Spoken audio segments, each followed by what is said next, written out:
اعوذ باللہ من الشیطان الرجیم بسم اللہ الرحمن الرحیم السلام علیکم ورحمۃ اللہ وبرکاتہ۔ خواتین و حضرات، میں امید کرتی ہوں آپ سب خیریت سے ہوں گے۔ اللہ تبارک تعالیٰ آپ کی ہر مشکل اور پریشانی کو دور فرمائے، آمین۔ ناظرین، آج کا موضوع ہے کہ جمع کیسے کریں۔ جمع سے مراد جب میں الفاظ کہہ رہی ہوں شرمگاہ کا جمع ہونا اور ملنا، اس سے مراد ہے۔ اس کے تعلق سے بہت سی غلط فہمیاں ہوتی ہیں۔ انشاءاللہ تعالیٰ آج اس پورے موضوع کو کور کرنے کی کوشش کروں گی۔ اب انسان اپنی بیوی سے کیسے جمع کر سکتا ہے؟ آئیے اللہ رب العزت کا جواب اس کی کتاب میں جو اس نے دیا اس سے شروع کرتے ہیں۔ اللہ رب العزت فرماتا ہے، سورہ بقرہ سورہ نمبر 2 آیت نمبر 223، تمہاری عورتیں تمہارے لیے کھیتیاں ہیں اور تم جس طرح سے چاہو اپنی کھیتیوں میں آؤ، جس طرح سے ایک کسان اپنے کھیت میں بیج ڈالتا ہے تاکہ اس سے فصلیں نکلیں، تو تمہاری بیویاں تمہاری اولادوں کے پیدا ہونے کی وجہ ہیں۔ اب اس کے تعلق سے کیا واقعہ آتا ہے، اس کے شان نزول میں رکھ دیتی ہوں۔ تو وہ پہلی بات بالکل انشاءاللہ العزیز جو آیت ہے وہ واضح ہو جائے گی، کلیئر ہو جائے گی۔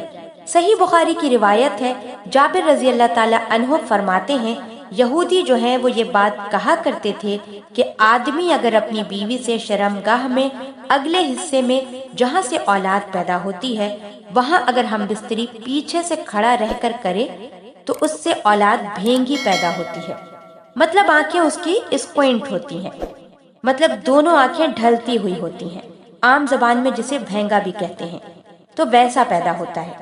جب یہ بات صحابہ تک پہنچی تو صحابہ نے رسول پاک صلی اللہ علیہ وآلہ وسلم سے سوال کیا، اللہ کے رسول، یہودی کہتے ہیں کہ ایسا کرنے سے بچہ بھینگا پیدا ہوتا ہے، اسکوینٹ ہوتی ہیں اس کی آنکھیں، ڈھلتی ہوئی ہوتی ہیں، خراب ہوتی ہیں۔ تو آپ صلی اللہ علیہ وآلہ وسلم نے اس کے جواب میں اللہ رب العزت نے یہ آیت نازل کی۔ جب یہ آیت نازل ہوئی تو آپ صلی اللہ علیہ وآلہ وسلم نے فرمایا اور کہا، آگے سے یا پیچھے سے مگر مقام پیدائش میں، مطلب جہاں سے اولاد پیدا ہوتی ہے وہیں انسان کر سکتا ہے، اس کے علاوہ کرنا حرام ہے۔ انشاءاللہ اس کی تفصیل بھی آگے بتاؤں گی کہ کیا حرام ہے اس میں، تو چاہے آگے سے ہو یا پیچھے سے ہو لیکن مقام پیدائش میں ہو۔ تو آئیے چلتے ہیں دوسری روایت کی جانب۔ عبداللہ ابن عباس رضی اللہ تعالی عنہ فرماتے ہیں، یہ ابو داؤد کی روایت ہے، آپ نے فرمایا کہ مدینہ میں انصار جو ہیں وہ یہودیوں کی اتباع کرتے تھے، چونکہ انصار تو مشترک تھے، ان کے پاس کوئی عقیدہ نہیں تھا، لیکن اہل کتاب کو یہ لوگ بڑا اونچا سمجھتے تھے، کیونکہ وہ کتاب کے حامل لوگ تھے، تو ہر چیز وہ یہودیوں کو فالو کرتے تھے، حتیٰ کہ یہودی اپنی بیویوں کو چت لٹاتے اور پھر ہم بستری کرتے۔ اس سے کیا ہوتا؟ یہ ستر کے لیے بھی اچھا ہے اور طہارت کے لیے بھی اچھا ہوتا ہے، اور ستر پوشی کے لیے بھی، خواہ مخواہ زیادہ ستر کھلتا نہیں ہے۔ تو یہودی صرف اس پوزیشن کے طریقے کو حلال قرار دیتے تھے، چونکہ انصار آپ صلی اللہ علیہ وآلہ وسلم کے آنے سے پہلے، اسلام سے پہلے ان کو دیکھتے تھے، ان کو فالو کرتے تھے، اس معاملے میں بھی یہودیوں کو فالو کرتے تھے کہ یہودی بول رہے ہیں تو صحیح کہہ رہے ہیں، کیونکہ اہل کتاب ہیں، ان کے پاس دین دھرم تھا جو اللہ کی طرف سے آیا، تو لہٰذا ان کو فالو کرنا چاہیے، تو اس معاملے میں ان کو بھی اتباع کرتے تھے۔ لیکن مہاجر جو تھے، مکے والے لوگ، وہ مختلف قسم سے اپنی بیویوں سے ہم بستری کرتے تھے، آگے سے، پیچھے سے، لٹا کر، ہاتھوں پر ان کو کھڑا کر کے، مختلف چیزوں سے، اور ہم بستری کی لذتیں اٹھایا کرتے تھے۔ لیکن جب مہاجر مدینہ پہنچے اور انصاریوں سے نکاح شروع کیا، اور جب ایک مہاجر نے ایک انصاری عورت سے نکاح کیا، اور نکاح کرنے کے بعد جیسا ان کا طریقہ تھا، مختلف انداز سے، مختلف طریقوں سے صحیح جگہ ہم بستری کرتے، مطلب شرمگاہ میں اگلے حصے میں کرتے۔ جب اس شخص نے ڈیمانڈ کیا اس عورت سے، تو اس انصاری عورت نے کہا کہ ہم تو صرف وہ طریقہ اپناتے ہیں چت لیٹنے والا، اور تم اوپر سے آؤ۔ تو مہاجر شخص نے کہا، ایسا کیوں؟ ہم تو مختلف چیزیں کرتے ہیں اس میں، جس کو عام زبان میں آسن کہتے ہیں۔ تو اس پر اس انصاری عورت نے کہا کہ میں تو یہ کرنے نہیں دوں گی، جبکہ وہ شخص اپنے مطالبے پر بضد تھا۔ یوں جھگڑا بڑھ گیا اور بات رسول پاک صلی اللہ علیہ وآلہ وسلم تک جا پہنچی۔ اور پھر یہ آیت نازل ہو گئی، تمہاری بیویاں تمہاری کھیتی ہیں، تم جہاں سے چاہو، مطلب مہاجر جو کر رہے تھے صحیح کر رہے تھے، مختلف پوزیشن ہو سکتے ہیں، لیکن اگلے حصے میں صرف پیدائش کے حصے میں انسان کر سکتا ہے۔ تو اس روایت میں بہرحال بہت ساری باتیں آ گئیں اور بہت سی باتوں کا جواز ہمیں مل گیا ہے۔ آگے چلتے ہیں۔ اب اس معاملے میں انسان جو ہم بستری کرے وہ لیٹ کر سکتا ہے۔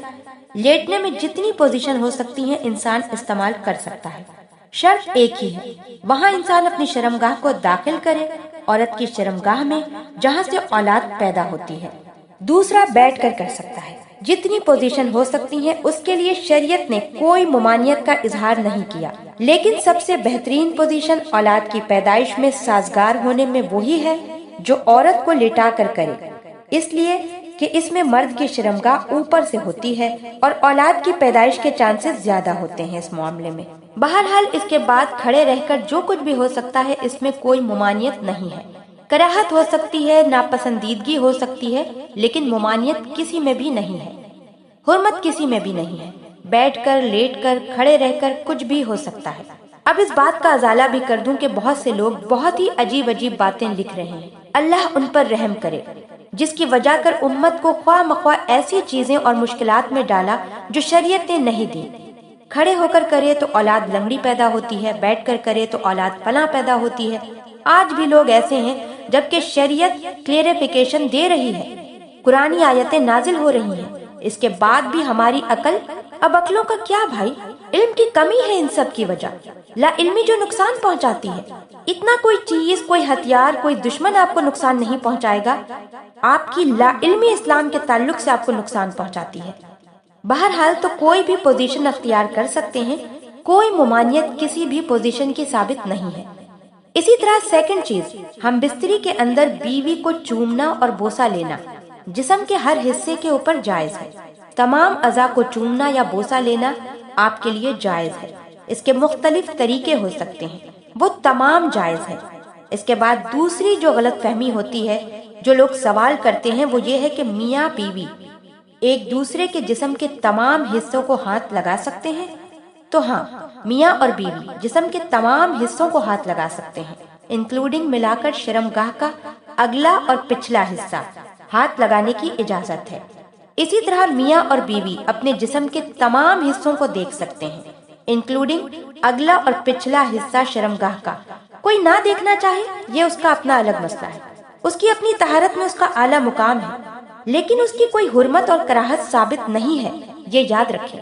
اس لیے آپ صلی اللہ علیہ وآلہ وسلم سے سوال ہوا کہ ہم اپنی بیویوں کا کیا دیکھیں اور کیا نہ دیکھیں، تو آپ صلی اللہ علیہ وآلہ وسلم نے کہا، تم اپنی بیویوں کا سب کچھ دیکھ سکتے ہو، تم اپنی بیویوں کا جو چاہو سب کچھ دیکھ سکتے ہو۔ تو حدیث نے آپ کو کھلی اجازت دے رکھی ہے، چھونے کے معاملے میں، تمام اعضاء کو دیکھنے کے معاملے میں۔ یہ بات میں اس لیے کہہ رہی ہوں کیونکہ بہت سے لوگوں نے پتہ نہیں ایسی باتیں کہہ دی ہیں، اللہ رحم کرے، کہاں سے لائے مجھے نہیں پتا، کہ اگر بیوی کی شرمگاہ دیکھی تو اولاد بگڑی ہوئی پیدا ہوتی ہے۔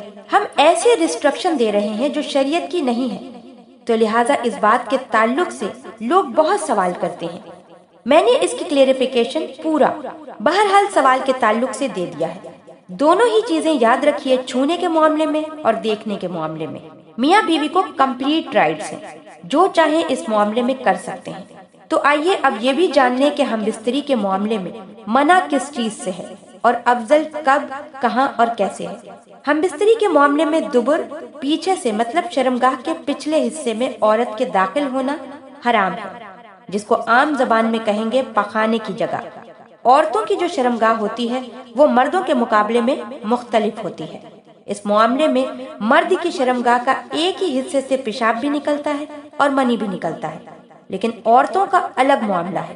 عورتوں کی پیشاب کی جگہ الگ ہوتی ہے اور جہاں سے اولاد پیدا ہوتی ہے وہ الگ ہوتی ہے، اور پخانے کی جگہ الگ ہوتی ہے۔ مردوں میں 2 ہی حصے ہوتے ہیں جہاں سے نکلتا ہے، جبکہ عورتوں میں 3 حصے ہیں۔ تو یاد رکھیے، مرد کے لیے عورت کی جو ہے شرمگاہ کے علاوہ کوئی بھی عمل کرنا درست نہیں ہے۔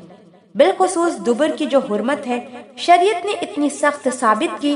مستند احمد کی روایت ہے، ام سلمہ رضی اللہ تعالی عنہا فرماتی ہیں جب مہاجرین انصار کے پاس مدینہ آئے تو ان کی عورتوں سے شادیاں رچائیں۔ مہاجر عورتوں کو زمین پر لٹا کر یا ان کے ہاتھ کو زمین پر رکھ کر گھٹنوں کے بل ان کو کر کر جمع کرتے تھے، فائدہ اٹھاتے تھے۔ مہاجرین میں سے ایک آدمی نے انصار کی عورت سے نکاح کیا اور ارادہ کیا کہ ویسا ہی کام کیا جائے جیسا ان کے پاس چلن تھا، تو اس نے انکار کر دیا اور کہا کہ جب تک رسول پاک صلی اللہ علیہ وآلہ وسلم سے پوچھ کر نہیں آؤں گی یہ عمل نہیں کرنے دوں گی۔ اس نے کہا ٹھیک ہے، جا کر پوچھا۔ وہ عورت آپ صلی اللہ علیہ وآلہ وسلم کے پاس پہنچی اور جب خدمت میں پہنچی تو بڑی شرمائی کہ کیسے پوچھوں۔ تو ام سلمہ رضی اللہ تعالی عنہا جو آپ کی بیوی تھی ان سے کہا کہ ذرا آپ صلی اللہ علیہ وآلہ وسلم سے پوچھ لیجئے نا کہ یہ عمل کیا جائز ہے یا ناجائز ہے۔ تو آپ صلی اللہ علیہ وآلہ وسلم نے یہ آیت پڑھی جس کا ترجمہ یہ ہے، تمہاری بیویاں تمہاری کھیتیاں ہیں اور تم جس طرح سے چاہو اپنی کھیتیوں میں آؤ، نہیں لیکن ایک مقام پیدائش اس سے پتہ چلا دبر میں داخل ہونا پخانے کی جگہ یا اینل سیکس جسے کہتے ہیں شریعت میں سراسر حرام ہے، اور اتنا سخت حرام ہے کہ اس کے حرمت کے تعلق سے 3 حدیث رکھتی ہوں آپ کے سامنے۔ پہلی حدیث یہ ہے، اللہ پاک ایسے آدمی کی طرف نہیں دیکھے گا جو اپنی بیویوں سے دبر میں جمع کرتا تھا۔ اللہ کا نہیں دیکھنا مطلب اللہ کا رحم نہیں کرنا۔ دوسری روایت ابو داؤد کی روایت ہے، آپ صلی اللہ علیہ وآلہ وسلم فرماتے ہیں وہ آدمی ملعون ہے، اللہ کے نزدیک لعنتی ہے، فرشتوں کے نزدیک لعنتی ہے، انسانوں کے نزدیک لعنتی ہے، جو محاش یعنی دبر میں عورت کے داخل ہو۔ تیسری روایت بہت سخت ہے، آپ صلی اللہ علیہ وآلہ وسلم فرماتے ہیں جس آدمی نے حائضہ عورت سے ہم بستری کی، جس آدمی نے اپنی عورت سے دبر میں داخل کیا، اور جس آدمی یا عورت کسی نجومی کے پاس گیا اور اس کی بات کی تصدیق کی کہ ہاں یہ تو صحیح کہہ رہا ہے، اس نے اس چیز سے انکار کیا جو محمد صلی اللہ علیہ وآلہ وسلم پر نازل ہوئی ہے، مطلب وہ شریعت کا منکر ہے، وہ کافر ہے۔ ناظرین آج کے لیے بس اتنا ہی۔ اسی طرح کی مزید اچھی اور انفارمیٹو ویڈیوز کے لیے ہمارے چینل ابھی سبسکرائب کریں اور اگلی ویڈیو تک کے لیے اجازت دیجیے۔